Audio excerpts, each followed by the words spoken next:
Aí fica pior ainda. Eu queria dar um outro recado, antes que eu me esqueça. Domingo que vem é o primeiro domingo de fevereiro. E tem ensaio do coro. Isso, nós estamos terminando de ensaiar um musical de Páscoa. Faltam 2 canções. Então, você que estava, continue. Se você quiser entrar, você vai fazer uma lição de casa. Nós estamos nos comprometendo a gravar um kit de ensaio das 10 canções da Páscoa. E nós vamos soltar na sua mão. Se você aprender, você pode participar. Se você não aprender, você fica sentado. Porque eu não tenho tempo de passar 10 canções novas, né? Mas eu te dou a chance de tentar aprender. Lá em Atibaia, eu descobri que a gente consegue aprender uma música em 3 dias. E cantar decor no quarto. Eu não sei como é que esse mistério acontece, mas Deus vai permitir isso. Então, semana que vem, 4 horas... Mas é 4 mesmo, viu? Não é 4:05, não 4:10, não 4:35, não 4:42. É 4 horas. Eu preciso começar, porque senão eu não consigo finalizar projeto nenhum. Ok? E já aviso, nós vamos apresentar aqui em São Paulo, depois, provavelmente uma semana depois, nós vamos apresentar em Votorantim o mesmo projeto. E já estamos acertando para cantar na Igreja do Cristiano em maio o mesmo programa. Então, vamos se preparando aí, ok? Se alguém souber, utilidade pública, tá? Se alguém souber onde eu encontro ovelha de verdade para filmar com criança, você me avisa, tá? Nós precisamos fazer uma filmagem de um menino com mas tem que ser uma ovelhinha, um bebezinho, tá? Não pode ser uma ovelha grandona, tá? Então, se você, eu ouvi falar que aqui perto, aqui na Washington Luiz, tem com a Vicente Hall, alguma coisa assim. Se você souber onde tem, você, por favor, faça o contato para mim, arrume tudo e só me diga quando é que é para ir, tá? E leve a câmera também, por favor. Eu preciso, é verdade, eu não vou fazer nada aqui, eu só vou reger o coral. E olhe lá. Muito bom. Eu tinha mais uma coisa para falar. Sim, nós temos retiro. E como eu disse semana passada, eu preciso muito que você ajude para a gente poder dar a primeira parcela, que é agora em fevereiro. E a Mônica e o Aderlan se inspiraram, né? E o Pedro Paulo também. E nós também em casa. Então, algumas pessoas já contribuíram, mas eu continuo contando com sua preciosa colaboração, porque a gente precisa honrar um compromisso. E como eu sei que você vai ao retiro, e você não pode dizer não, tá? Então, eu espero que você comece a se planejar e a colaborar para que a gente honre os compromissos, porque crente honra compromisso. Amém? Eu queria que você abrisse a palavra do Senhor em Efésios, capítulo 4, versículo 1.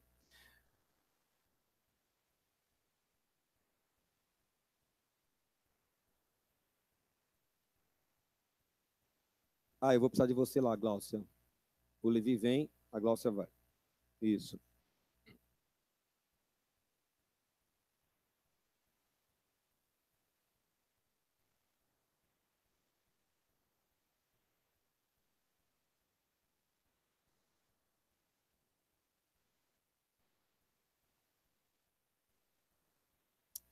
Efésios capítulo 4, versículo 1. Rogo-vos, pois eu, o prisioneiro no Senhor, que andeis de modo digno da vocação a que fostes chamados, com toda humildade e mansidão, com longanimidade, suportando-vos uns aos outros em amor, esforçando-vos diligentemente por preservar a unidade do Espírito no vínculo da paz. Vamos orar? Senhor, nós te agradecemos porque a tua palavra é viva, é eficaz, porque ela nunca volta vazia, mas ela tem que ser regada com o teu Espírito para germinar. Se não houver iluminação do teu Espírito, serão apenas palavras. Muitas pessoas podem escrever livros, muitas pessoas podem falar palavras bonitas, mas a palavra ganha poder quando é germinada pelo Senhor. Então nós pedimos que o Senhor esclareça a tua palavra, que o Senhor ilumine para que nós possamos entendê-la e que o Senhor toque nossos corações para que possamos acolhê-la de coração aberto e dispostos a aprender e pôr em prática a tua palavra. É o que eu peço em nome de Jesus. Amém. Então nós temos visto já algumas semanas, né, que Paulo estava sugerindo que os crentes de Éfeso se esforçassem muito para preservar a unidade no Espírito. E nós temos estudado que se tem de fazer esforço é porque não é fácil.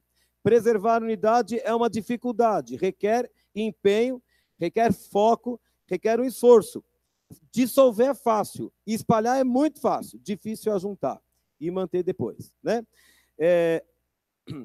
E ele falou então que para que nós preservemos essa unidade, nós devemos juntar algumas virtudes. E ele mencionou 4: a humildade, a mansidão, que já tratamos nas semanas passadas, a longanimidade, sobre a qual vamos falar hoje, e o perdão, que está aqui traduzido por suportar uns aos outros em amor, né? Mas tudo isso, na verdade, não é mais do que nossa obrigação. Quando o Senhor me dá a graça de desenvolver a humildade na minha vida, ou a mansidão, ou a paciência, se eu dissesse para Jesus, olha como eu fiquei paciente essa semana, ele me diria, você não fez mais do que a sua obrigação. Já viu aquele aluno, aquele filho que volta para casa, mãe, tirei 10, e daí? E aí a gente murcha assim, né? As orelhas caem, o rabinho entre as pernas, a gente fica todo triste, mas na verdade, se nós somos chamados para sermos longânimos, humildes e mansos, nós não estamos fazendo nada mais do que Jesus esperaria que fizéssemos. Então nós devemos nos esforçar para alcançar essas virtudes. Lembrando que tudo isso foi extraído a partir de 2 Pedro, capítulo 1, versículo 5. Não sei se você se lembra. Em que ele dizia assim, reunindo toda a vossa diligência, associai com a vossa fé a virtude. E nós temos estudado essas virtudes que devem ser associadas à fé. Ninguém pode honestamente afirmar que tem fé num Deus salvador, num Deus transformador, se esse Deus não faz nenhuma mudança em nossa vida. Se eu creio que Jesus é salvador, é porque eu tenho que, de fato, estar sendo salvo. E, num certo sentido, todos nós já fomos salvos da condenação. Mas eu ainda tenho que ser salvo de mim mesmo. Eu ainda tenho que ser salvo dos meus maus hábitos. Eu tenho que ser liberto dos meus maus costumes, dos meus maus pensamentos, do meu temperamento ruim. E dia após dia, Jesus está me salvando dessas coisas. E nós vamos sendo salvos todos os dias, né? Então, nós devemos associar a fé à virtude. Tiago dizia que uma fé, quando não tem obras, é morta, porque ela não resolve absolutamente nada. A fé sempre vai se manifestar por uma transformação na vida, por uma atitude. E é disso que ele estava falando aqui em Pedro, né? Tudo isso para que nós não sejamos infrutuosos ou infrutíferos. Muito bem. Longanimidade é uma palavra muito bonita, né? Difícil de falar, comprida, e ela é formada basicamente por 2 partes, ou 2 radicais. Longo, que você sabe o que significa, e ânimo. A longanimidade é, na verdade, um ânimo que se estende no tempo, que avança no tempo, e quando nós temos ânimo para fazer alguma coisa, nós criamos projetos, nós elaboramos tarefas, nós percorremos caminho, nós desenvolvemos relacionamentos, porque nós temos ânimo. E quando o nosso ânimo é longo, ele atravessa o tempo, ele atravessa as dificuldades, ele atravessa os percalços, ele atravessa as contradições, as contrariedades, porque nós temos um ânimo longo. E ele vai atravessando todas as dificuldades que se interpõem. Quando a pessoa não tem longanimidade, então ela é impaciente. Significa que o pavio dela é muito curto, o ânimo dela também. Por qualquer motivo ou por qualquer coisa, ela ou desanima, ou ela desiste dos objetivos que ela vinha percorrendo, perseguindo, ou então, enfim, algumas pessoas chegam até a perder a cabeça. De várias formas. Partem para gritaria, partem para agressão, partem para violência, enfim, qualquer tipo de atitude assim. É mais fácil ser impaciente do que paciente. É muito mais fácil. Sair logo estapeando todo mundo, né? Uma outra definição nesse caminho, então, vou pedir para a Glaucia colocar aqui, seria essa aqui. Vamos ver se ela vem. Vem? Isso. A paciência. Pedro, agora eu tenho que colocar tudo assim, né? Com fonte, né? A paciência é a virtude cristã de um caráter que demora para alcançar a irritação, a fúria ou o descontentamento. Você pode repetir comigo? Vamos lá. A paciência é a virtude cristã de um caráter que demora para alcançar a irritação, a fúria ou o descontentamento. Não precisa dizer para mim se você é muito paciente. Você conhece alguém impaciente? Não precisa levantar a sua mão, por favor. Segura, segura. Você também é, Marli? Complicado, né? Como é difícil. Meu Deus do céu. Como é. E a gente costuma falar muito da paciência na relação entre os irmãos, mas eu gostaria primeiro de falar da nossa paciência em relação a Deus, ou na nossa relação de paciência com Deus. Tem gente que perde a paciência até com Deus. Você se assustou? Pois é, eu era assim também, várias vezes. A gente perde a paciência com Deus quando a gente acha que Deus está agindo contra nós, quando a gente acha que Deus está querendo se opor aos nossos objetivos, quando a gente acha que Deus não está colaborando muito para eu fazer aquilo que eu achava que eu devia fazer. Então eu começo a achar que Deus está pisando a bola comigo. Talvez você nunca tenha feito isso. Eu já me arrependi de ter feito várias vezes. Quando a gente fala em paciência, tem uma personagem bíblica que é ícone, né? Nome dela? Jó. Muito bom. E eu vou convidar você a visitar Jó rapidamente, tá? Glaucia, por favor, dá mais um toque aí para mim. E eu queria começar falando sobre como se caracterizou a paciência de Jó, né? Capítulo 1, eu não vou ler o capítulo todo, mas enquanto você está abrindo ali Jó, um livro antes de Salmos, né? A Bíblia define Jó, descreve Jó como sendo um homem íntegro, reto, temente a Deus e que fugia do mal. Ele fazia de tudo para acertar sempre com Deus. Era interesse dele estar sempre certo com Deus. E Deus abençoou tanto que ele teve 10 filhos, 7.000 ovelhas, 3.000 camelos, 500 pares de bois, 500 jumentas e um pessoal a seu serviço que era muito numeroso, nem se contava, tanto empregado que ele tinha. Um dos homens mais ricos que viveram na antiguidade. Mas um dia Deus permitiu que ele fosse tocado pelo diabo. E no mesmo dia, os bois e as jumentas foram roubados. No mesmo dia, caiu fogo do céu e queimou todas as ovelhas e os servos. E ainda no mesmo dia, os caldeus fizeram uma emboscada com 3 bandos e levaram todos os camelos e mataram os servos. E como se não bastasse ter perdido tudo, com os 10 filhos reunidos numa casa, bateu um vento, caíram as paredes da casa e os 10 morreram. Tudo aconteceu no mesmo dia e em sequência. E o diabo ainda permitiu, debaixo da soberania de Deus, que um servo de cada episódio sobrevivesse, só para vir contar para Jó a novidade. E a Bíblia conta, então, lá no versículo 20, que Jó se levantou, rasgou o manto, rapou a cabeça, se jogou na terra, que era assim um sinal de humilhação, um sinal de desespero, um sinal de lamento profundo, de uma dor indescritível no coração. Ele se joga no chão e ele fala: eu saí nu do ventre da minha mãe e eu voltarei nu. O Senhor deu, o Senhor tomou, bendito seja o nome do Senhor.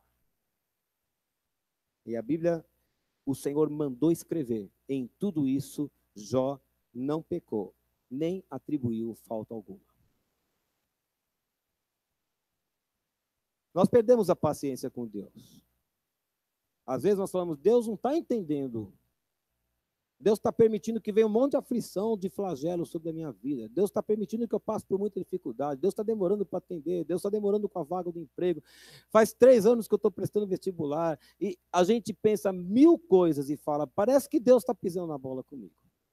Mas a primeira virtude, ou o primeiro aspecto dessa paciência que a gente precisa ter em nosso coração em relação ao mover de Deus em nossa vida, é aquele que está escrito ali: a paciência aceita as situações difíceis da vida, sem acusar Deus de falta de amor ou cuidado.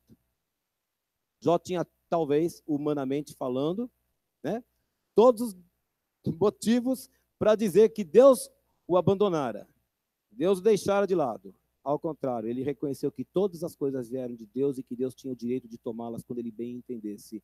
Bendito seja o nome do Senhor.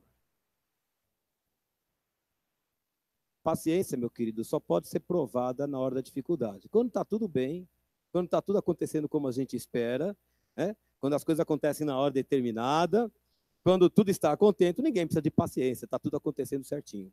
Paciência a gente precisa ter quando a coisa fica do avesso.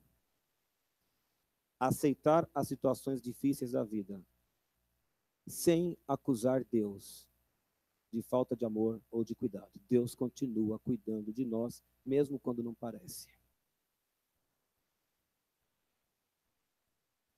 Segundo ponto. Vamos um pouquinho para frente. Capítulo 2 de Jó.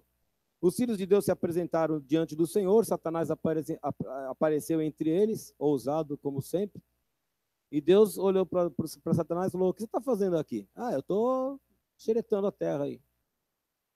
Você viu Jó? Você me incitou para fazer mal para ele, mas ele não abandonou sua fidelidade e não pecou contra mim com seus lábios. E Satanás respondeu para ele: claro, você não tocou na pele, saúde é o que importa, né? Saúde é o que interessa, o resto não tem pressa. Acho que foi ele que inventou essa frase. Depois alguém aproveitou na TV. Ou não.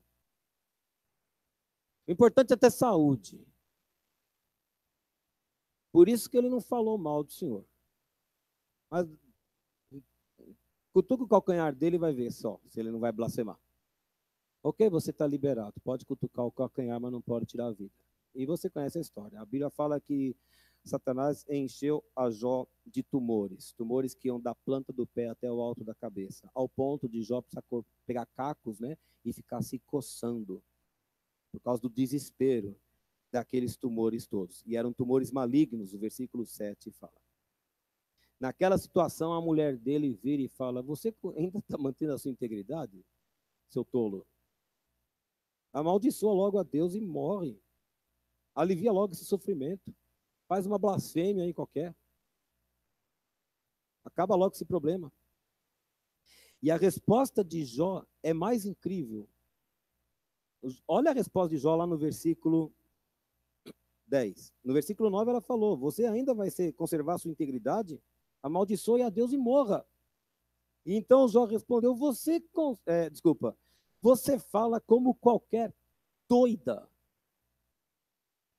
É de espantar que Jó tivesse consciência de que ainda na hora da dificuldade, elevar a voz pelo desespero é tolice, é doidice, é loucura. Glaucia, por favor, põe mais um pontinho para mim. Obrigado. A paciência lida com aflições físicas sem lançar mão de emoções descontroladas. Quantas pessoas aqui, quando se sentem mal, ficam insuportáveis e começam a atirar flechas para todos ao seu redor? Não precisa falar. Está doendo a cabeça, pronto, já fica estúpido com todo mundo. Está passando um calor insuportável, já começa a gritar com todo mundo porque está passando calor.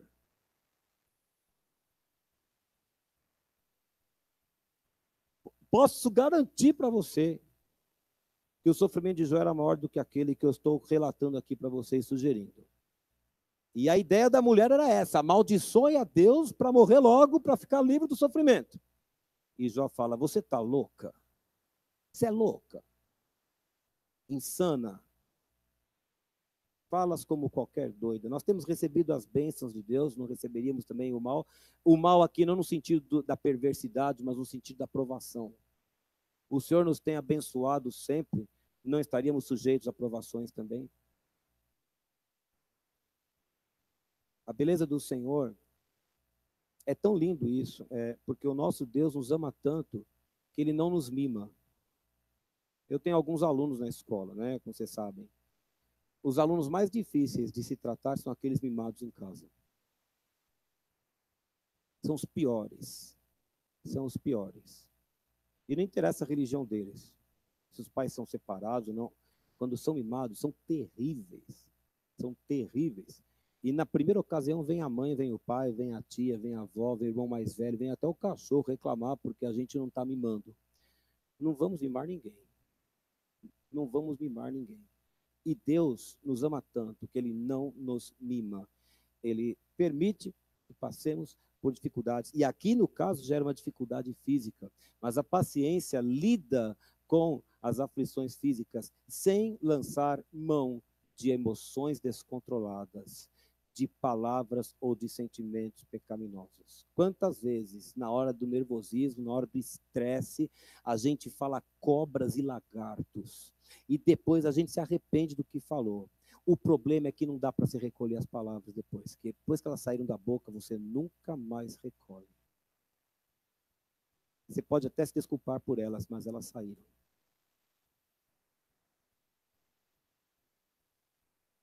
E Jó teve a paciência. Eu acho que a paciência de Jó ainda aumentou depois, porque vieram 3 amigos que só falaram abobrinha na orelha dele. Ainda falaram que ele era culpado de tudo que estava acontecendo, e o acusaram de coisas que ele não havia feito, e etc. Mas eu estou pensando na relação entre Jó e Deus. Quantas vezes nós questionamos o agir de Deus em nossa vida? Nós temos dificuldade de falar, Deus, tu és excelente. A gente gosta de cantar, Senhor, excelente és para mim, mas quando a gente está passando pelo aperto, a gente não gosta de falar que Deus é excelente. A gente gosta de falar, Senhor, você está brincando de esconde-esconde comigo? Está me largando na mão aí? O Senhor está muito ocupado com outro irmão e está me deixando na mão? Mas o Senhor nunca nos deixa na mão. E Ele espera que nós sejamos capazes de reconhecer isso. E esperar. E esperar. Né? Por isso que lá em Tiago, vou te convidar aí comigo a Tiago capítulo 5, porque foi Tiago quem mencionou a paciência de Jó. Eu não sei se você sabia disso, mas o Tiago no capítulo 5 escreveu. Ele estava escrevendo para cristãos que estavam sendo perseguidos, era um momento terrível que os cristãos estavam vivendo, perseguição para todo lado, né? E o Tiago estava exortando os irmãos a permanecerem com paciência e suportarem as dificuldades, porque o tempo seria complicado mesmo. Aquele momento de dificuldade se estenderia no tempo, eles precisariam suportar a situação. Por isso que ele fala, eis que temos por felizes, versículo 11 do capítulo 5, eis que temos por felizes os que perseveraram firmes. A paciência nos ensina a perseverar, ficar firme no lugar. Até chegar ao fim do processo. Tenha paciência. Tendes ouvido da paciência de Jó e vistes que fim o Senhor lhe deu. Você sabe o fim da história de Jó? Como terminou a história de Jó? Voltou com o dobro e mais 10 filhos. Foi curado, teve o dobro e mais 10 filhos e morreu ditoso e cheio de dias. E passou na prova da paciência. Vistes o fim que o Senhor lhe deu, porque o Senhor é cheio de terna misericórdia e compassivo. Aí eu descubro dentro desse versículo que não foi o Jó que foi paciente, Deus é que é paciente com a gente. E é tão incrível isso, que Deus tem paciência comigo, por isso que Ele permite que eu passe por provações, para eu desenvolver as virtudes que Ele quer em mim, porque se Ele não tivesse paciência comigo, Ele já tinha me eliminado da terra.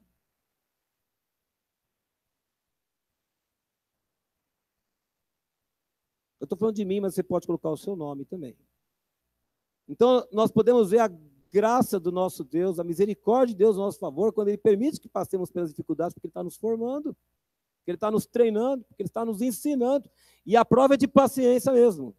Tenha paciência, tenha paciência. Nós não temos paciência, nós gostamos de resolver tudo ontem. Na verdade, assim, aquilo que está ao nosso alcance, a gente deve resolver mesmo.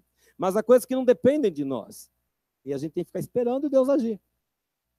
E tem que ter paciência. Tem que ter paciência. Há uma outra história de paciência que nós pregamos aqui no ano passado, é a história de Abacuque. Eu não vou abrir o livro agora, né? Mas você conhece a história de Abacuque. Abacuque se apresentou diante de Deus, ele era um profeta, e ele pediu socorro e intervenção de Deus, porque a nação de Israel estava tomada de violência, de corrupção, de injustiça, E ele queria que Deus interviesse para acabar com aquilo de uma vez e restaurar a honra, a dignidade, o caráter da nação de Israel. E o que Deus respondeu? É o seguinte: eu vou mandar os caldeus, eles vão invadir a terra e eles vão destruir tudo. É assim que eu vou resolver o problema da corrupção em Israel. E Abacuque põe a mão na cabeça e fala: desse jeito não, Senhor, lembre-se do seu povo. Os caldeus não, eles são terríveis, eles são arrogantes. E Deus fala: eu vou acabar com a arrogância deles, mas é eles que eu vou usar. Eu vou usar esse povo para acabar com Israel, para levar cativos 70 anos de cativeiro. Mas calma, no tempo certo eu vou lidar com eles também. E vou acabar com essa presunção, essa arrogância dos babilônios. Como de fato Deus fez. E quando Abacuque entende a atuação de Deus, e quando Abacuque compreende que Deus consegue agir com várias esferas ao mesmo tempo, e de uma forma que nós não conseguimos explicar, então ele eleva um canto ao Senhor. Agora eu te convido aí ao final de Abacuque. Cláudia, pode pular, por favor? Hoje eu não vou esquecer. Miqueias, Naum, Abacuque.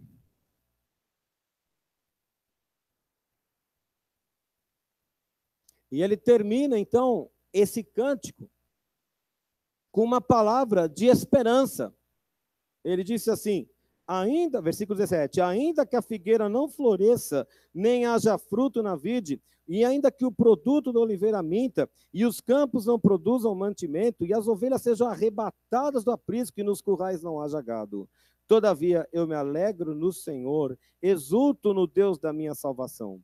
O Senhor Deus é minha fortaleza e faz os meus pés como os da corça, e me faz andar altaneiramente. Em síntese, o que ele estava dizendo é que ainda que a natureza não colabore, e ainda que outras pessoas me prejudiquem, porque aqui no caso estariam levando embora as ovelhas, arrebatando, saqueando o gado, ainda que as pessoas se levantem contra mim, e ainda que o mundo parece que esteja conspirando contra mim, eu continuo me alegrando no Senhor.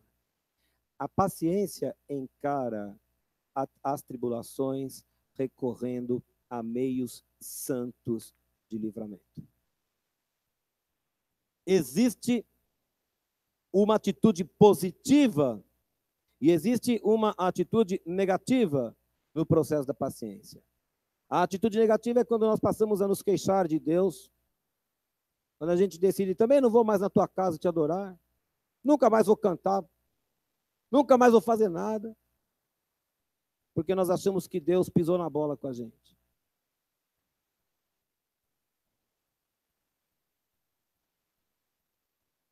A atitude diferente é quando a gente fala, Senhor, eu não estou entendendo nada, mas o Senhor não deixou de trabalhar. E eu vou continuar me alegrando no Senhor. Bendito seja o nome do Senhor. E eu vou continuar esperando que o Senhor vai fazer o que o Senhor prometeu. E quando a gente encontra esse lugar da paciência, o coração acalma. Na hora, imediatamente. E a gente aguenta mais uma semana. Aí no domingo que vem tem que voltar. É ou não é? Lamentações. Esse texto eu devia ter lido antes, desculpa. Está um pouco fora da ordem, mas a gente vai aprendendo. Lamentações. Eu já li esse texto uma vez também. O que é uma atitude santa de paciência? Capítulo 3, versículo 24. A minha porção é o Senhor, diz a minha alma. Portanto, esperarei nele. Bom é o Senhor para os que esperam por ele, para a alma que o busca. Bom é aguardar. Se você tem que aguardar, você precisa de paciência, certo? Bom é aguardar o livramento, a salvação do Senhor. E isto em silêncio. Para de gritar. Você pode lamentar. Jó lamentou. Perdeu os bens, todos, em seguida perde todos os seus filhos de uma vez só, ele se joga na terra, o lamento, o choro está liberado, viu, meu querido? Você não tem que ficar brincando de poliana. Você tem todo o direito de chorar. Não, não é só poliana. Não. Você tem todo o direito de chorar. Mas há um momento em que a alma se aquieta e fala, agora eu vou esperar para ver o que Deus está fazendo. E esse é o momento em que a paciência está sendo trabalhada. Bom é para o homem suportar o jugo na mocidade. Assente-se solitário, fique em silêncio, porquanto esse jugo Deus pôs sobre ele. Põe a boca no pó, talvez ainda haja esperança. O Salmo 40 fala uma coisa também importante sobre paciência. Salmo 40, você vai comigo lá, rapidamente?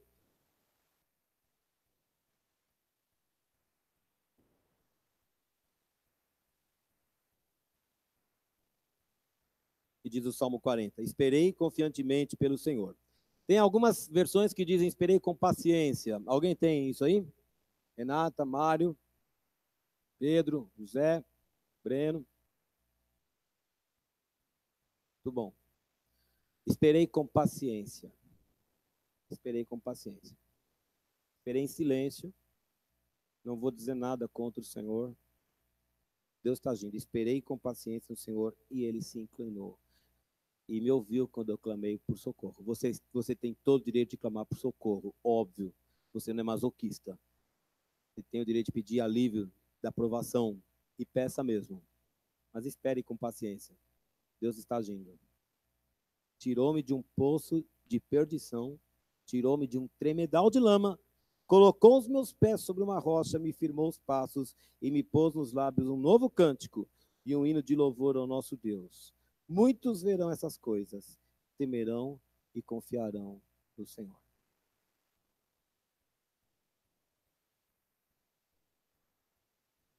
Graças a Deus. Graças a Deus. Esperar com paciência no Senhor tem resultados.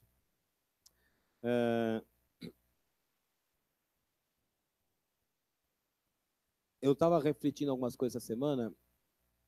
Eu espero não estar inventando uma heresia. Mas eu estava pensando alguns momentos em que Deus de fato destruiu, aniquilou alguma coisa na Bíblia. Eu lembrei de duas destruições. Quando Deus subverte a terra toda, no dilúvio, quando Deus subverte Sodoma e Gomorra. São dois momentos em que eu lembro de Deus destruindo alguma coisa. Eu não posso falar disso de Israel. Deus jamais destruiu Israel.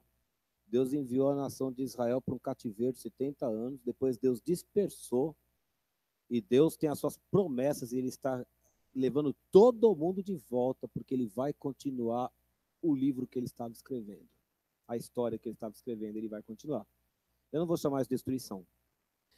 Mas toda vez que eu li sobre uma destruição na Bíblia, escuta isso, ela foi imediata. Pá! E acabou. Eu estou falando com Água da Rocha agora. Eu estou falando com a igreja Água da Rocha. Você está assistindo, você é da Água da Rocha, estou falando com você. Se você não é, receba para a sua vida. Mas eu estou falando com a Água da Rocha.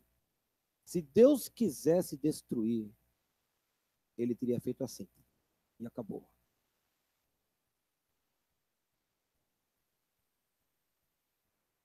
Deus, que adjetivo eu posso dar a uma pessoa que vai espremendo o outro assim? Deus não é sádico. Deus não quer fazer ninguém ter morte lenta e dolorosa. Quando foi para destruir o mundo, dilúvio acabou. Quando foi para acabar com Sodoma e o pecado que havia lá, chuva de fogo e enxofre e acabou. Quando Deus permite que se passe por dificuldade, mesmo que ela se alongue no tempo, é porque Deus tem final feliz. Ele não está terminando nada. Se fosse para terminar, já teria feito.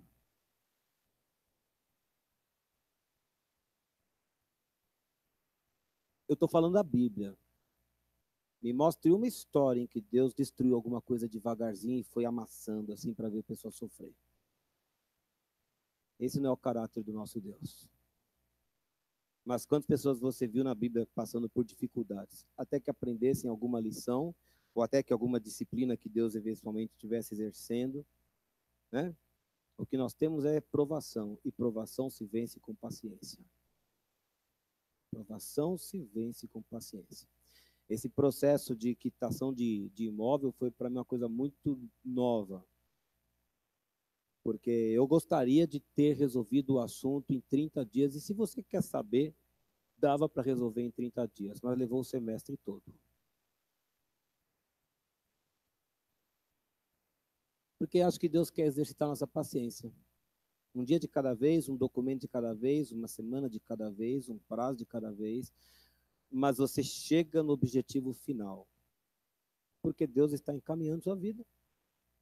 E Deus quer treinar a nossa paciência. Deus quer trabalhar a nossa paciência. Então, eu estava refletindo essa semana sobre essas coisas e eu falei, Deus ama tanto a gente. Deus nos ama tanto, porque Ele nos tem preservado no meio de tanta dificuldade. E Ele vai continuar preservando. Por quê? Porque Ele quer. Então, paciência. Paciência. Só louvor e adoração. Aqui é só levantar a mão e agradecer a Deus. E honrar o nome de Jesus. O Senhor vai se agradar disso. Dessa resposta. E Ele vai honrar essa resposta. Porque esse é o caráter do Deus que a gente serve. Mas se há um relacionamento de paciência entre nós e Deus, existe também um relacionamento de paciência entre nós, né? E antes de falar desse relacionamento entre nós, eu gostaria de mencionar o maior exemplo de paciência nesse sentido horizontal, que foi o de Jesus com seus discípulos. Vocês concordam que Jesus escolheu uma turma difícil? Ou não? Jesus já tinha vários seguidores, mas ele selecionou 12 e o pessoal era complicado.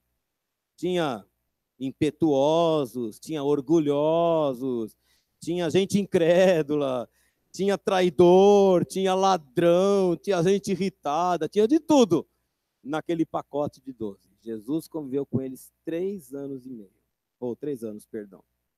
3 anos discipulando aquelas pessoas, ensinando os seus princípios, ensinando aqueles homens a operarem em seu nome o seu reino, ensinou-os a pregarem o arrependimento, porque o reino de Deus estava chegando. Deixa eu falar uma coisa para você, meu querido, um parênteses aqui, alguma coisa que desceu agora. Quando você quiser falar de Jesus para uma pessoa, diga que ela tem que se arrepender. Tem muita gente que é atraída a ouvir uma palavra bonita de Deus, mas não entendeu que tem que se arrepender dos seus pecados e que precisa ser salvo. Esses dias eu abri um post de um ex-aluno meu. Ele foi meu aluno antes do século XXI. Lá no século XX ele foi meu aluno. E depois, naquela época, eu soube que ele havia se convertido a uma igreja evangélica. Hoje eu sei que ele está morando no Sul e ele faz outras coisas. Mas ele colocou uma postagem com um Deus com uma cara nervosa, uma barba imensa assim, e uns olhos furiosos, dizendo assim, eu me tornei homem, eu morri na cruz, e etc., para te livrar de mim, da minha ira. E eu fiquei olhando e falei, isso é uma blasfêmia. Jesus não morreu na cruz para me livrar dele. Jesus morreu na cruz para me livrar do inferno.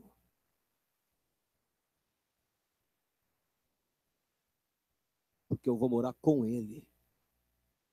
Não foi para me livrar dele. E as pessoas não têm entendido. Quando você chega para Jesus é porque você entendeu que é pecador, que você está condenado e Deus não vai aceitar pecado na sua presença, porque o caráter de Deus é santo e é incompatível com a maldade. E se alguém não pagar esse preço, eu não tenho saída. E Jesus pagou o preço por mim. E eu tenho que me arrepender do que eu sou para poder receber de graça a salvação.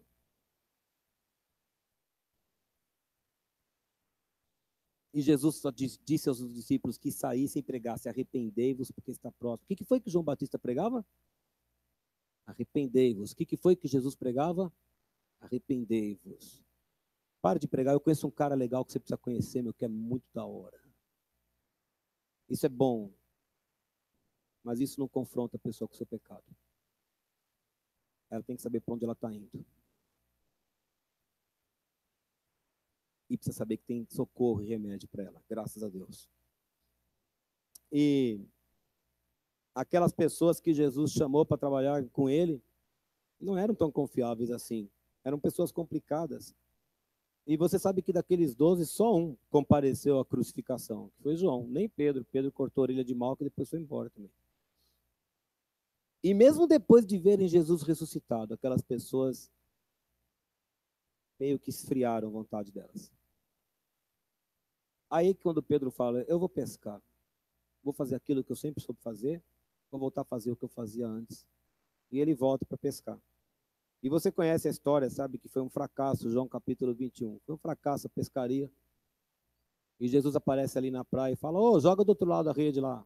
Ele joga. E a palavra de Deus fala que eles pescaram 153 grandes peixes. Pedro pula na água e vai nadando até chegar até a Jesus, que inclusive já tinha assado alguns peixes ali, nem precisava gastar o peixe do Pedro. E eles logo reconheceram que era o Senhor. Você conhece a história. Eles se sentam e começam a comer.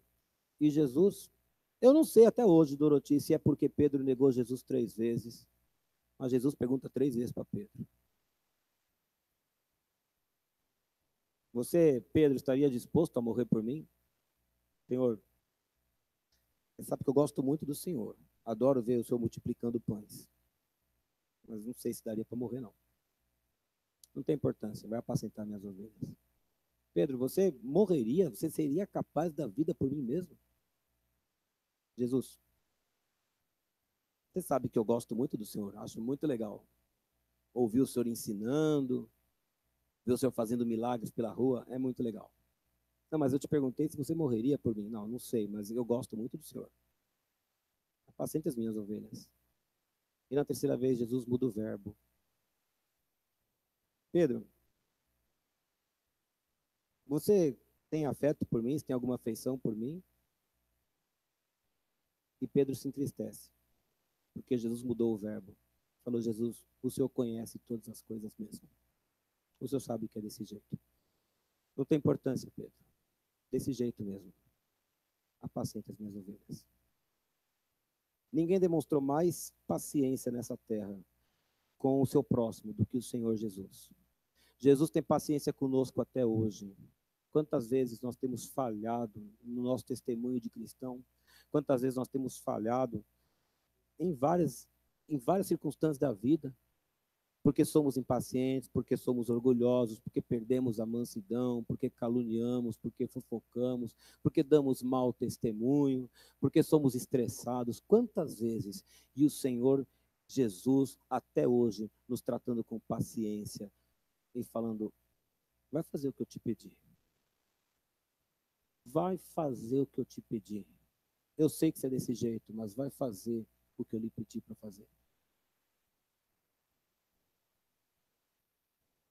Houve outras histórias em que a paciência de Jesus fica muito manifesta. Eles foram ao Monte da Transfiguração, apareceram lá Moisés, Elias, Jesus. Eles descem do monte, aparece aquele homem com um menino endemoniado, que tinha uma casta, né, que só sai por meio de oração e jejum. E aquele homem vem e fala: Jesus, tem misericórdia do meu filho e tal. Ele fica endemoniado, o demônio joga ele no chão. E eu falei com seus discípulos, eles não puderam fazer nada. E Jesus fala assim: ai, geração incrédula, até quando eu vos sofrerei? A paciência de Jesus foi até o último fio de cabelo, assim. Voltou. Ok, traz o menino aqui. O demônio viu Jesus, imediatamente possuiu o menino, jogou no chão, o menino começou a estrebuchar. Jesus expulsou aquele demônio. Na última conversa que Jesus teve com os discípulos antes da ceia, ele está se apresentando e dizendo aos discípulos, né? Não se turbe o vosso coração, credes em mim, credes em Deus, crede também em mim. Na casa do meu pai há muitas moradas. Se assim não for, eu vou-lhe teria dito, vou preparar lugar. E quando eu for, voltarei e vos receberei para mim mesmo, para que onde estou estejais vós também e tal. E no meio da conversa, vira, acho que foi Filipe que falou, mostra ao Pai, isso nos basta. E Jesus fala, caramba, 3 anos andando comigo, você ainda não percebeu, não?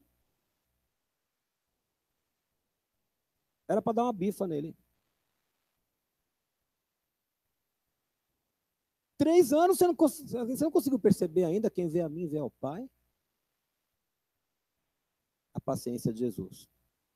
Porque na vida cristã, na nossa trajetória, nós somos complicados também. Ou você acha que só os discípulos de Jesus eram complicados? Nós temos as nossas lutas, nós temos as nossas dificuldades, o nosso temperamento, os nossos pensamentos, os nossos sentimentos, os nossos cacuetes, o legado que a gente trouxe de antes da gente se converter. A gente carrega um monte de coisa. E Jesus pacientemente vem trabalhando conosco para nos transformar, para nos mudar, para nos capacitar para servirmos a Ele. Jesus tem toda essa paciência conosco, mas quando é hora de eu ter paciência com meu irmão, eu quero a resposta pronta para ontem. E quero que todos me entendam imediatamente. E quero que todos me tratem como eu acho que eu mereço ser tratado.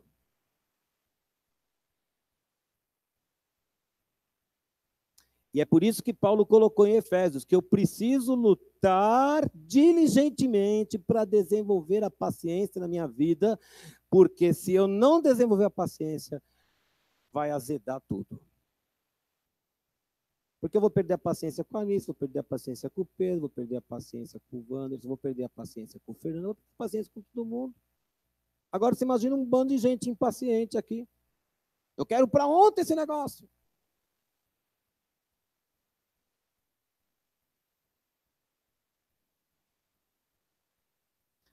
Nós não somos nem pacientes para esperar Deus agir em nossas vidas e também não sabemos esperar que os nossos irmãos cresçam, como o Senhor tem esperado que nós cresçamos. Mas o Senhor nos tem ensinado que devemos desenvolver a paciência. Eu queria que você fosse comigo a Colossenses capítulo 3.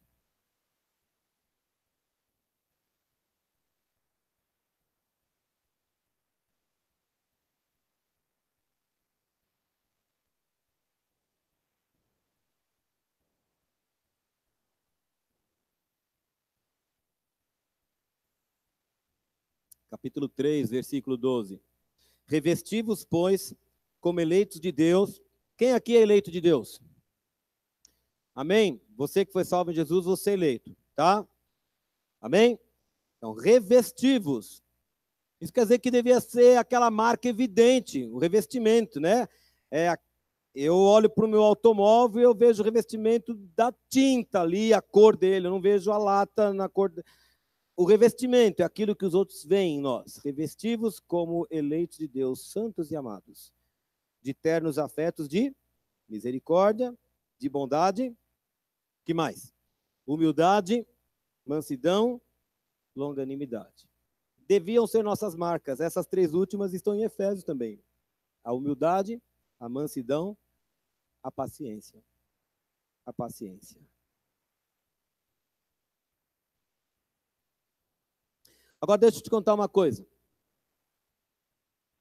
O meu aluno vira para mim e fala assim, olha, eu não estou sabendo fazer direito de conjugação do modo imperativo.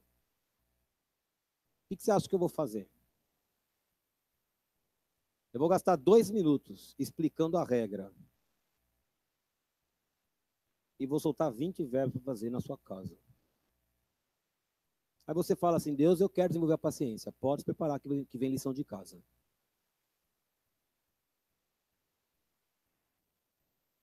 E nós precisamos desenvolver, porque é vontade de Deus que eu desenvolva humildade. É vontade de Deus que eu desenvolva a mansidão. E Deus quer que eu seja longânimo. Eu não sou longânimo por natureza, eu sou impaciente, eu quero tudo para ontem. E se você pisa um quadrado fora aqui, eu acho que eu tenho toque, eu já fico nervoso. Aí eu peço para Deus me dar paciência. O que você acha que vai acontecer? Prova. Prova, prova e mais prova. E vem. E graças a Deus porque ela vem. Porque senão não existe o passe de mágica, graças a Deus que não existe. Deus vai te colocar na prova. E você vai treinar a sua paciência. 1 Tessalonicenses, capítulo 5.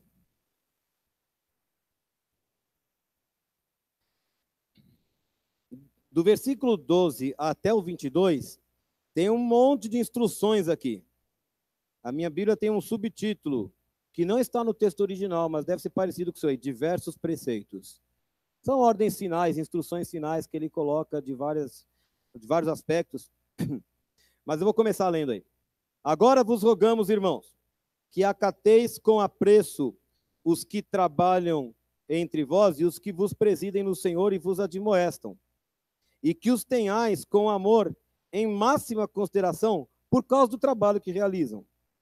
Vivei em paz uns com os outros. E aí ele começa a falar outras coisas.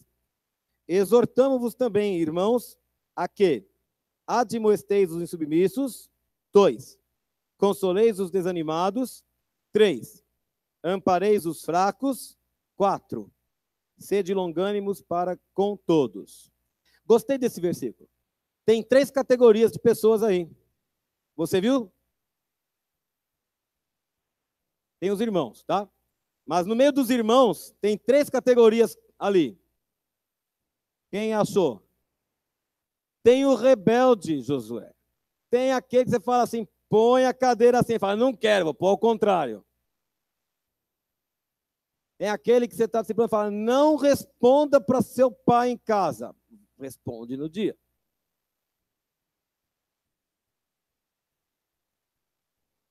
Tem. No meio dos irmãos sempre tem um insubmisso. É aquele que decide que não vai fazer o que está ouvindo. Tem mais gente aí? Quem mais tem? Tem o desanimado. Tem aquele que tem se investido, que tem se esforçado, que tem lutado, que tem...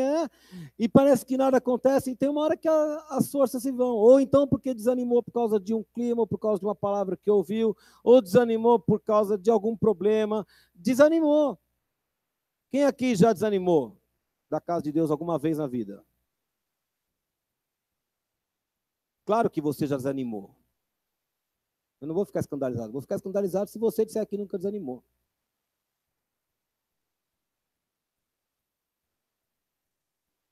Sempre tem o desanimado.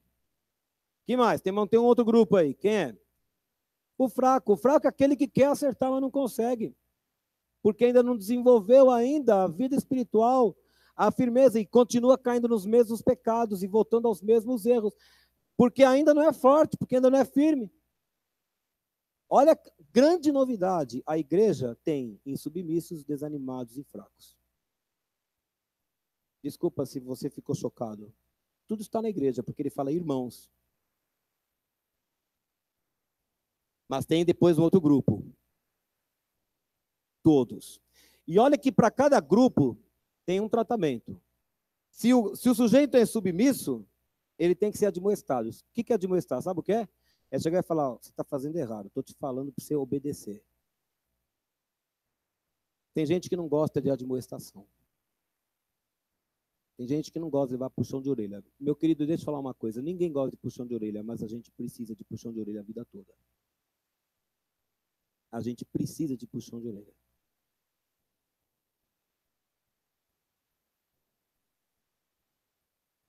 Tem uma coisa lá no grupo do Coral da Palavra da Vida que parece uma brincadeira. O sujeito marca ensaio para as 9h15 da manhã. E tem a equipe que vai cantar. Às 9h15 tem que estar todo mundo lá dentro. Eu vou pegar um exemplo bobo, tá?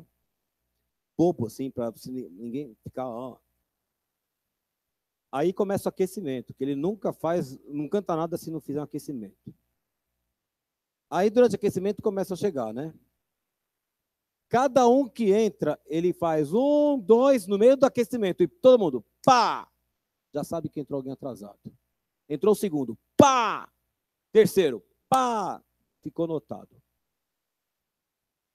Agora, pensa bem, todo mundo que está naquele coral lá é voluntário. voluntário. Ninguém está recebendo nada por aquilo, ninguém está ali por obrigação. Se não gosta, vai embora. Quantas pessoas, amor, saem do grupo por causa disso? Volta todo mundo. Mas está sendo chamado a atenção. Você está chegando atrasado. Não solta uma palavra feia, não dá uma bronca, não altera o tom de voz.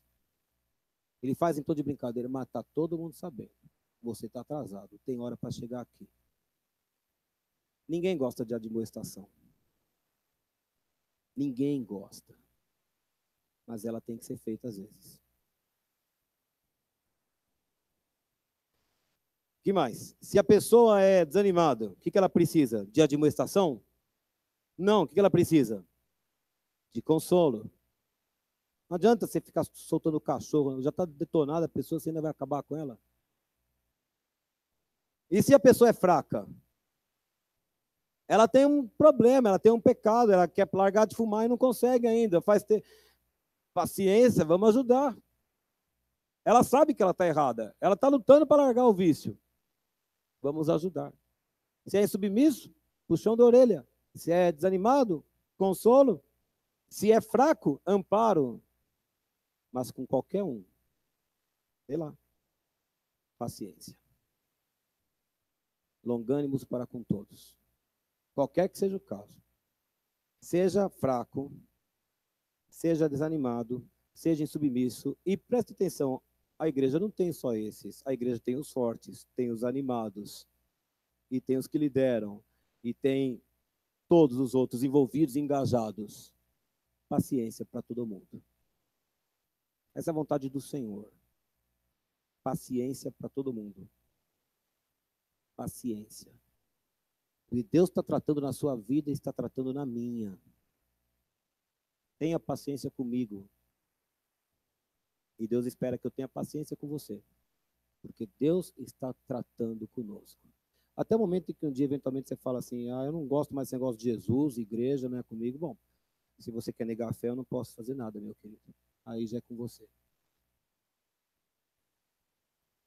A vontade do Senhor é que nós desenvolvamos a paciência como forma diligente de manter o vínculo do Espírito. A unidade do Espírito no vínculo da paz.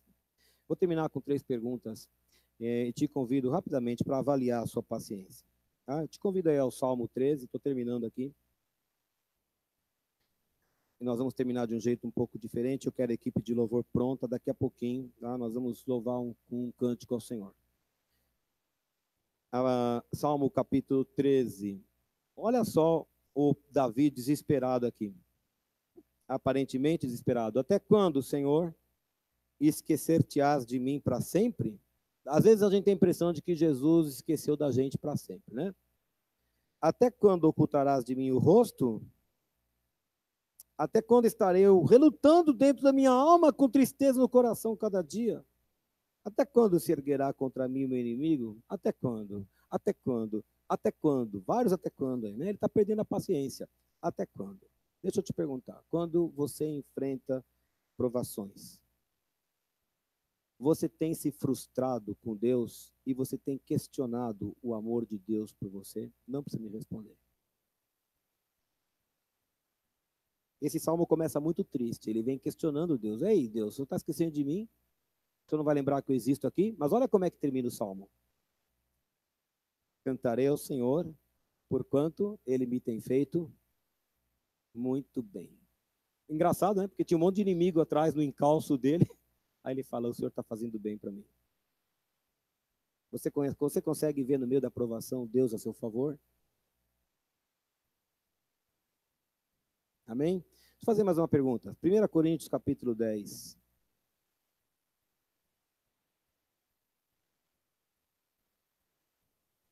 Primeira Coríntios capítulo 10, versículo 10. Nem murmureis, como alguns deles murmuraram e foram destruídos pelo exterminador. Está falando do povo de Israel, que estava tão cansado do tratamento VIP que Deus estava dando para eles no deserto. Você acha que foi horrível o deserto para o povo de Israel? Tinha nuvens sobre eles, protegendo o sol todo dia. Tinha fogo toda noite. esquentando no frio do deserto.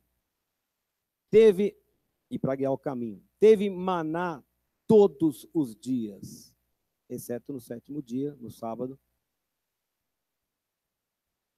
A Bíblia fala que a sola das sandálias não gastou 40 anos e a sola não se gastou. Deus deu tratamento VIP para o povo, dentro das condições em que eles estavam. Mas eles murmuraram, e Deus liberou uma série de serpentes que começaram a morder o povo ali. Deixa eu fazer uma pergunta. Quando você está aflito, ou cansado, ou doente, você fica muito irritado? Fica muito mal-humorado e começa a murmurar para todo lado?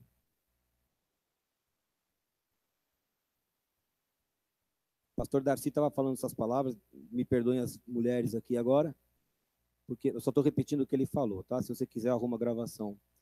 Ah, eu estou de TPM. Desculpa, minha querida, TPM não justifica tratar ninguém mal. Eu nunca vou sofrer de TPM. Eu não tenho como. Mas eu convivi com minha mãe. Minha mãe tinha cólicas horríveis. E chegou a desmaiar na rua por conta delas.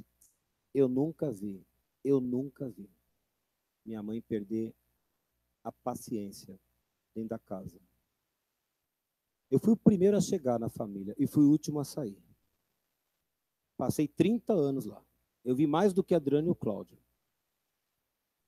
Eu nunca vi ela perder a compostura. Mas eu via quando ela sofria das cólicas. E eu falo para as minhas filhas, eu não quero saber se você está de mau humor. Engula isso tudo. Que você não tem que despejar isso em ninguém. Ninguém. Você tem no Espírito Santo recursos para controlar isso. Você tem recursos espirituais para superar essas coisas e sair vitoriosa. Amém? Romanos capítulo 12. Estou terminando aqui. Versículo 17. Não torneis a ninguém mal por mal. Esforçai-vos por fazer o bem perante todos os homens. Se possível, quanto depender de vós, tende paz com todos os homens. Não vos vingueis a vós mesmos, amados, mas dai lugar à ira, porque está escrito: a mim pertence a vingança, eu é que retribuirei, diz o Senhor. Deixa eu te perguntar, quando você é alvo de injustiça, eventualmente você será, ou você é alvo de calúnia, mentira, fofoca, trairagem, ou até mesmo violência, você recorre a Deus e entrega a causa a Ele? Ou você resolve usar os seus próprios elementos de defesa e resolve a situação no seu braço? Porque a paciência entrega a Deus. Porque Deus está atuando. Deus não virou de costas. Deus não esqueceu de você. Ele viu tudo o que aconteceu. Mas alguma coisa Ele quer ensinar para você. A longanimidade está em Efésios, em Gálatas capítulo 5, 22. A longanimidade é um fruto do Espírito. É um aspecto do fruto. Ela não é nossa. Nós não temos isso. Eu quero ser respeitado e quero ser respeitado por todo mundo e agora e do jeito que for. E ai de você se você não me atender. Nós somos assim. Mas o Senhor quer nos transformar. Para que esta possa ser uma casa da unidade no Espírito, no vínculo da paz. E só o Espírito Santo pode fazer isso em nós. Eu vou te convidar hoje a cantar um louvor, pedindo ao Espírito Santo que venha controlar o nosso ser. Espírito Santo de Deus, vem controlar todo o meu ser. Amém? Se esse é o desejo do seu coração. Então eu gostaria que a equipe de louvor viesse nos ajudar aqui. Nós vamos terminar com esse cântico hoje. E que você, no louvor, se apresente diante do Senhor. Ore esse louvor e fala: Senhor, eu não sei, eu não consigo, mas o Senhor pode mudar isso em mim. Eu estou disposto. E deixar o Espírito Santo agir na sua vida e te transformar. Amém? Por favor, vamos lá?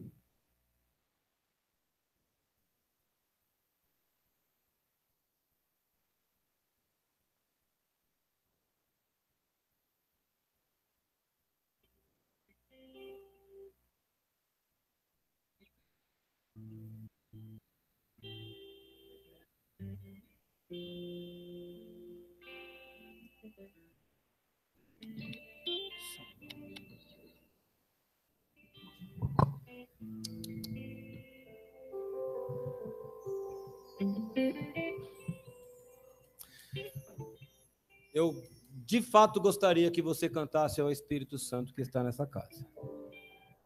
Abra o seu coração, né? Se você precisar fechar os olhos, faça. Se você tiver que se ajoelhar, ajoelhe. Nós estamos na presença do Pai.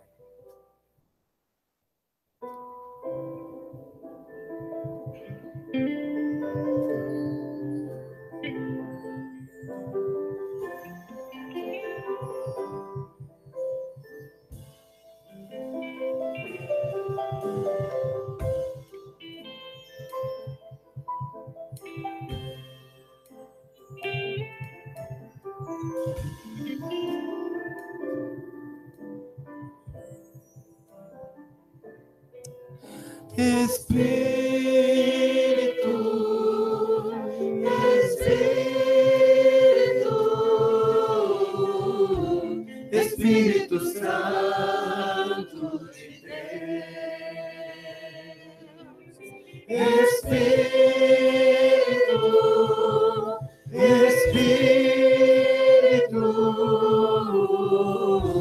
Espírito Santo de Deus, vem controlar todo o meu ser, vem dirigir o meu viver, o meu pensar, o meu falar, o meu sentir, o meu agir.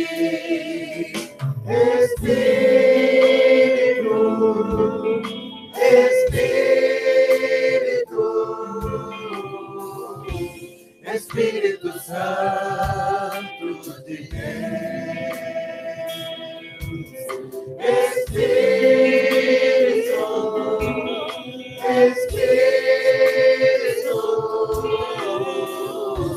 Espírito Santo de Deus, Vem controlar todo o meu ser. vem controlar todo o meu ser, vem dirigir o meu viver, o meu pensar, o meu falar, o meu sentir, o meu agir.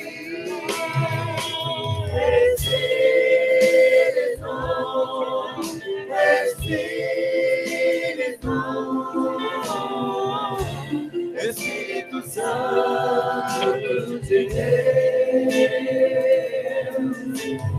Espírito Santo de Deus, Espírito Santo de Deus, Espírito Santo de Deus, Vem controlar todo o meu ser. Entregue-se. vem controlar todo o meu ser,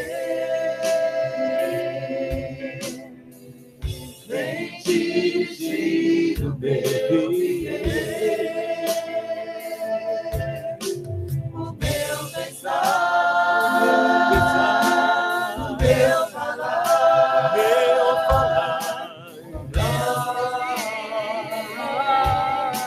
o meu agir.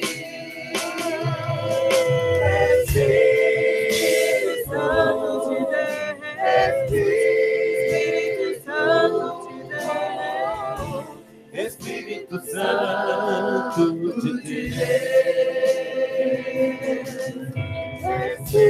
Espírito Santo de Deus, Espírito Santo de Deus, Espírito Santo de Deus. Eu vou pedir para uma das pessoas dessa equipe de louvor que for tocada pelo Senhor agora dirigir uma oração. Qualquer um de vocês aqui na frente.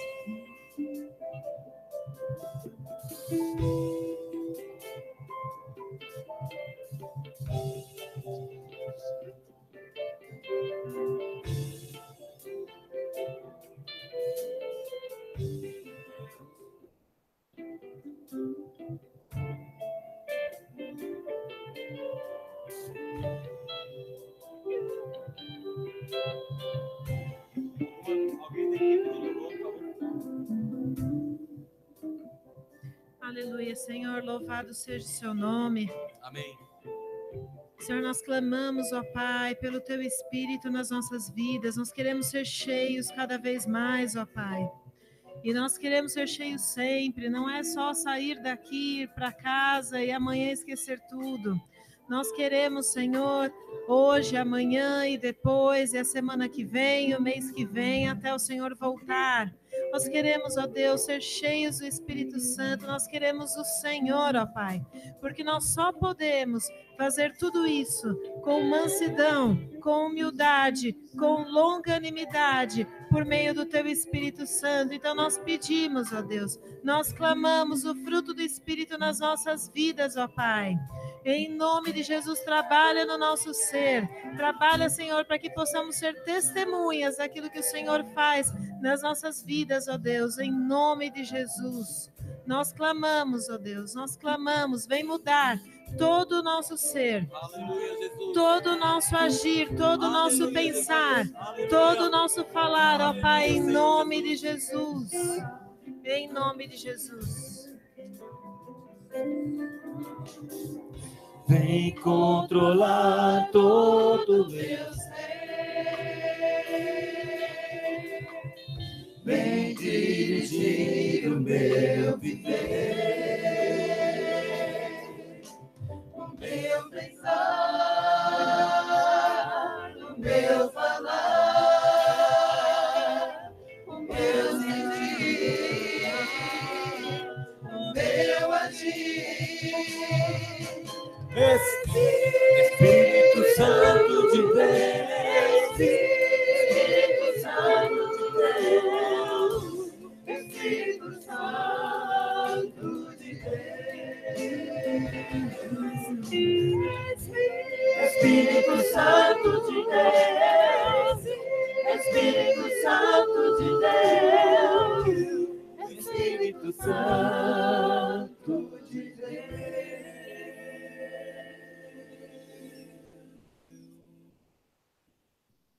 Quem pode aplaudir o Senhor que está nessa casa? Aleluia. Você pode tomar assento aí, nós damos a ceia. Graças a Deus. Glória a Deus, meu irmão. Pode se assentar.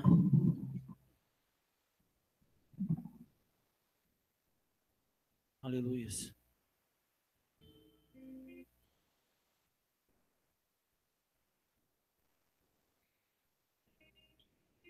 Jesus. Feche seus olhos, meu irmão.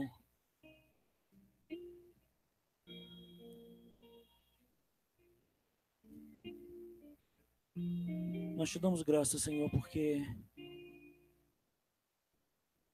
a tua palavra diz que sem o Senhor nada podemos fazer. E a tua palavra nos desafia, Senhor, a uma mudança, a uma transformação. Aquilo que era velho precisa ser lançado fora. Aquilo que não te agrada precisa sair das nossas vidas. A tua palavra nos desafia a vivermos em novidade de vida. E é por isso que estamos aqui, Senhor. Porque queremos mais do Senhor em nossas vidas. E aquilo que não te agrada precisa sair.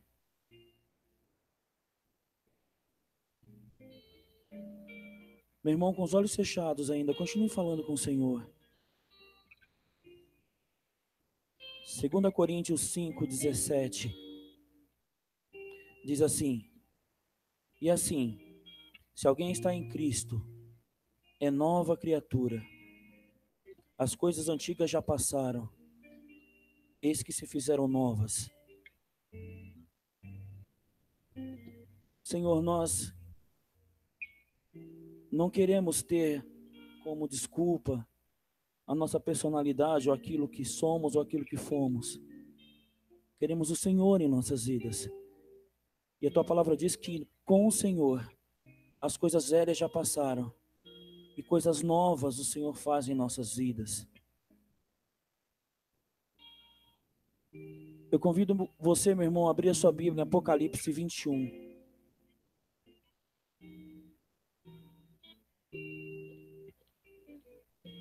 Apocalipse 21.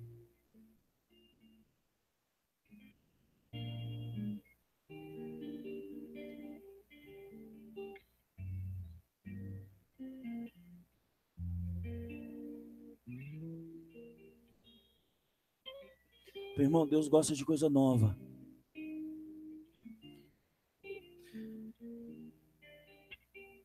Tanto que a palavra dele diz que ele renova as nossas forças. Ele diz que as coisas velhas já passaram, eis que tudo se faz novo. E o versículo 1 diz assim: vi novo céu. Preste atenção em quantas vezes a palavra nova aparece ou novo aparece. Vi novo céu e nova terra, pois o primeiro céu e a primeira terra passaram, e o mar já não existe. Vi também a cidade santa, a nova Jerusalém, que descia do céu, da parte de Deus, ataviada como noiva, adornada para o seu esposo. Então ouvi grande voz vinda do trono, dizendo: eis o tabernáculo de Deus com os homens. Deus habitará com eles, eles serão povos de Deus, e Deus mesmo estará com eles. E lhes enxugará dos olhos toda a lágrima, e a morte já não existirá. Já não terá luto, nem pranto, nem dor, porque as primeiras coisas passaram. Versículo 5. E aquele que está sentado no trono disse: eis que faço novas todas as coisas. E acrescentou: escreve, porque essas palavras são fiéis e verdadeiras. Você crê nessa palavra? O Senhor faz nova todas as coisas. E por causa da cruz, e por causa de Jesus, nós podemos crer nisso. Esta palavra é fiel e verdadeira. E Jesus renova as forças, e Ele faz nova todas as coisas. As coisas velhas já passaram, eis que tudo se fez novo. Convido você, meu irmão, a se levantar e a tomar a ceia. Tendo em seu coração essa certeza de que o Senhor faz nova todas as coisas, porque a palavra dele assegura isso, em Jesus. Jesus é o motivo de tudo isso, e sem Jesus nada podemos fazer.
Aleluias.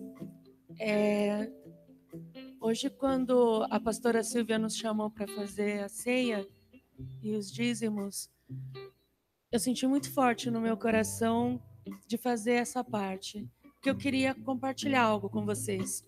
Então, eu vou ler em Malaquias, capítulo 3, a partir do verso 6. Porque eu, o Senhor, não mudo. Por isso, vós, ó filhos de Jacó, não sois consumidos. Desde os dias dos vossos pais vos desviastes dos meus estatutos e não os guardastes. Tornai-vos para mim, e eu me tornarei para vós outros, diz o Senhor dos Exércitos.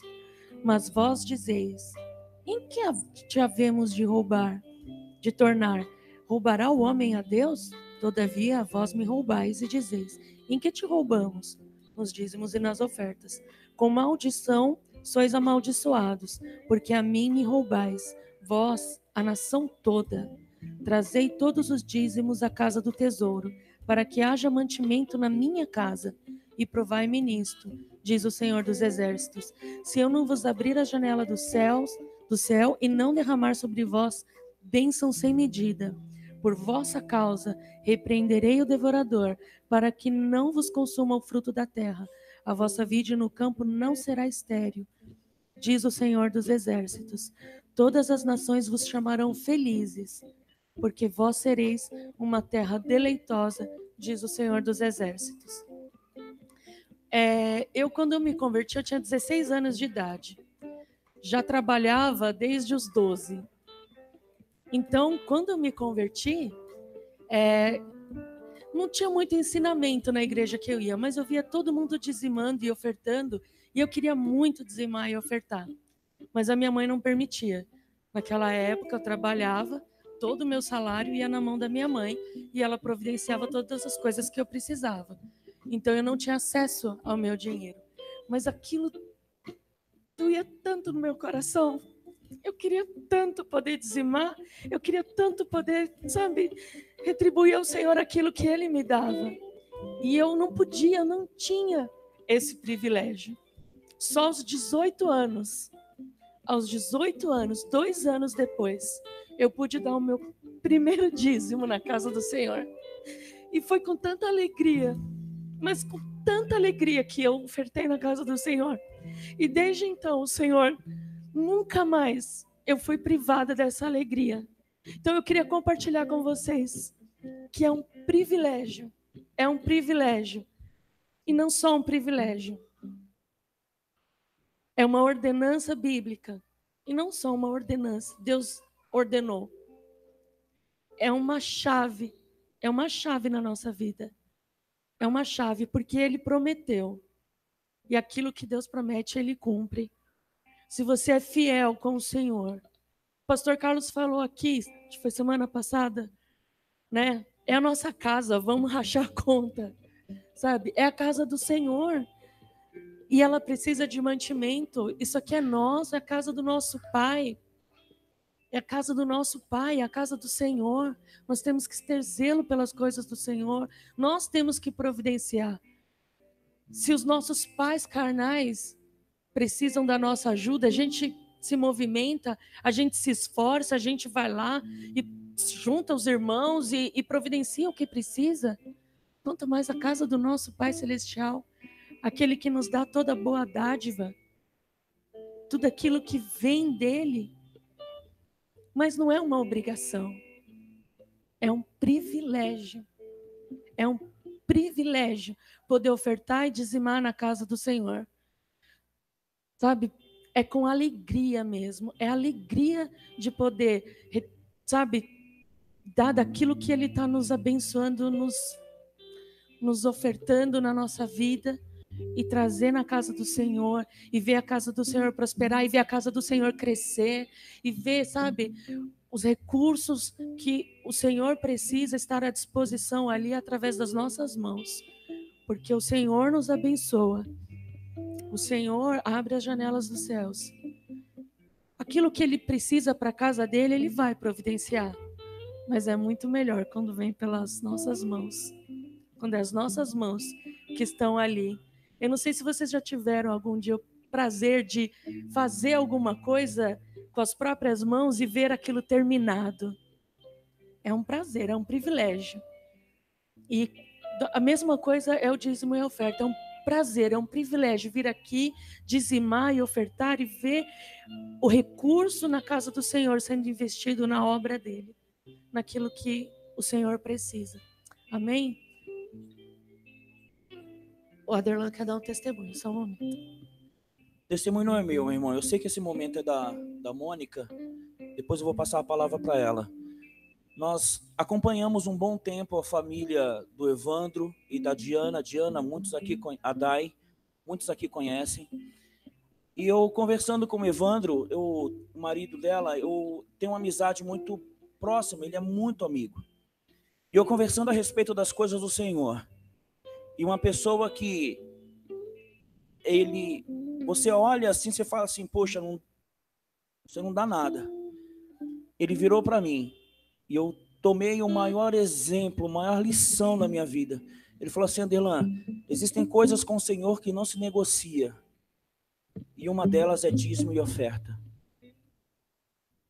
Ele tinha a convicção no coração dele de que isso é uma responsabilidade do crente com o Senhor. E o Senhor abençoa o crente quando ele é fiel nesse assunto. E meu coração se encheu de alegria, porque quando uma pessoa converte não só o coração, mas quando ele converte o bolso, é a última coisa, é o que mais demora no crente para se converter, é o bolso. Mas ele entendeu como um princípio de bênção, que isso faz parte da vida do crente no seu relacionamento com Deus, assim como a leitura da palavra e a oração, para que ele possa ser abençoado e crescer no relacionamento com o Senhor. Que o Senhor nos abençoe a entendermos isso e que isso vire uma prática nas nossas vidas, em nome de Jesus. Amém. E nós vivemos isso, né? O Aderlan passou 7 meses desempregado. 7 meses não é fácil, não. Com despesa alta. E graças ao Senhor, não nos faltou absolutamente nada. Mas absolutamente nada. A gente não parou de vir para a igreja, porque é uma despesa considerável, vim de Jundiaí para cá. Não deixamos de vir para a igreja, não deixamos nem os nossos passeios, aquilo que a gente gosta de fazer ou gosta de comer. Fomos para Sorocaba, investimos, fizemos. Não nos faltou absolutamente nada. E quando estava chegando o finzinho do recurso, o Senhor abriu a janela do céu e vem mais uma bênção sem medida. É simples assim, é matemática, é sempre certo. Traga seu dízimo, traga sua oferta, mas traga com alegria. Se alegra no Senhor, porque é um privilégio, é um prazer poder ofertar e dizimar na casa do Pai. Amém?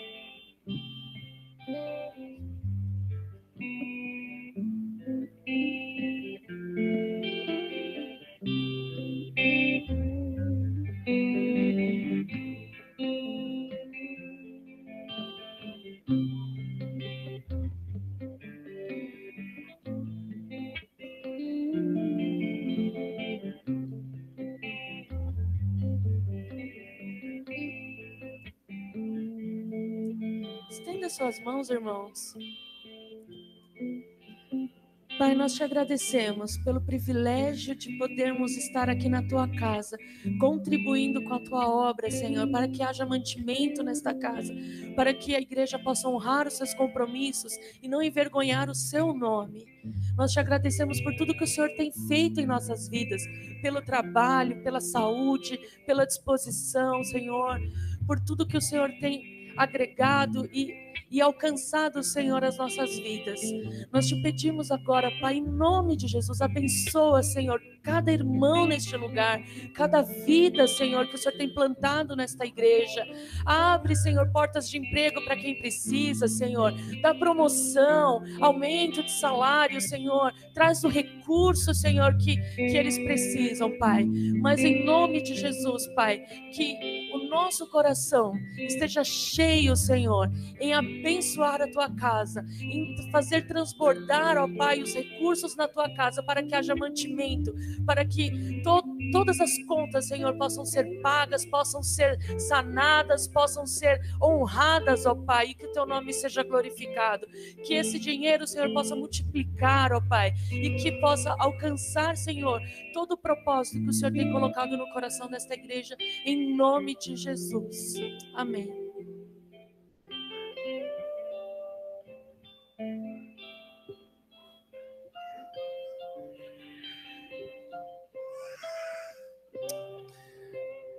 Vamos ficar em pé?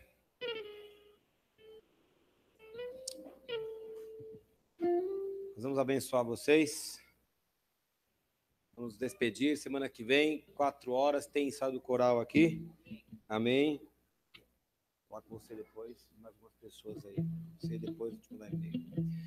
Feche seus olhos. Pai, nós queremos te agradecer tanto que o Senhor está em nosso meio. Louvar o Senhor por tua enorme paciência para conosco.